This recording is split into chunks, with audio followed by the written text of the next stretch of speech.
Everybody, Philippa back. That video was just cut off. This is part 2 of the somatic bridge.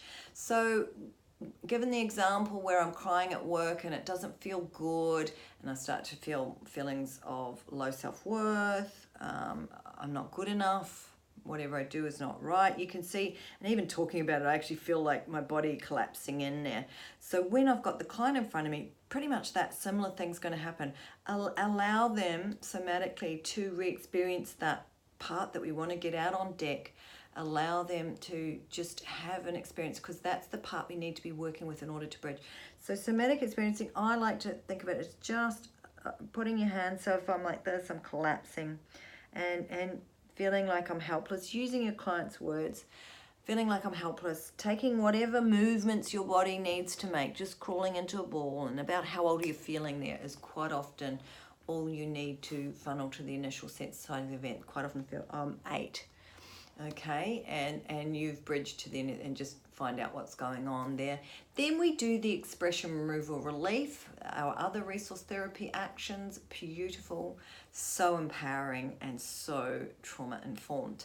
So while we're in that imagery that we've bridged to, the initial sensitizing event, we have what that part needs, that unmet need to have happened.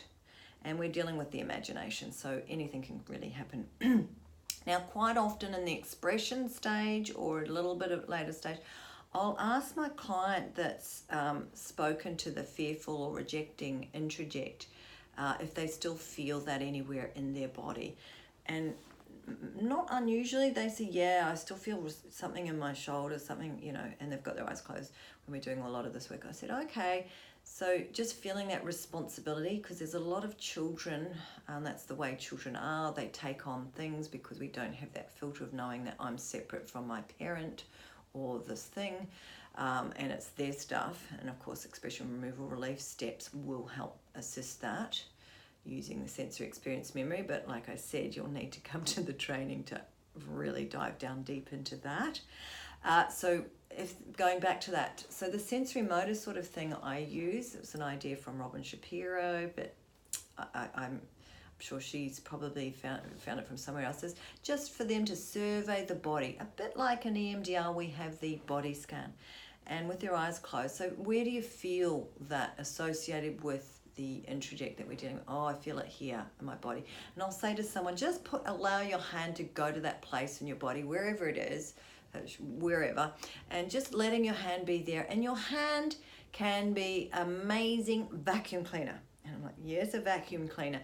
And what it's going to do, this magical type of vacuum cleaner, it's going to suction all that stuff out, all that stuff that doesn't belong to you but really belongs to you know, whoever it is, that person or thing that's hurt you, because it's always the older person's responsibility. And we just suction that out, and I'll make a little noise, suctioning it out, and then just hand it over in healed form to your parent or whoever it is. Isn't that good? And how do you feel now? Great.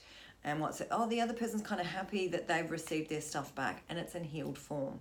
So that's a little somatic sensory experience, sensory motor thing. Also, if anyone's stuck with any, like, I want to push away, I'll say just allow your body to make the movements necessary. Push them away if you need. And I've had people kind of going down their thighs, go, and it's really been helpful. So as we know too, people are visual, audio and kinesthetic, so adding those extra elements in will strengthen the empowerment for that resource state.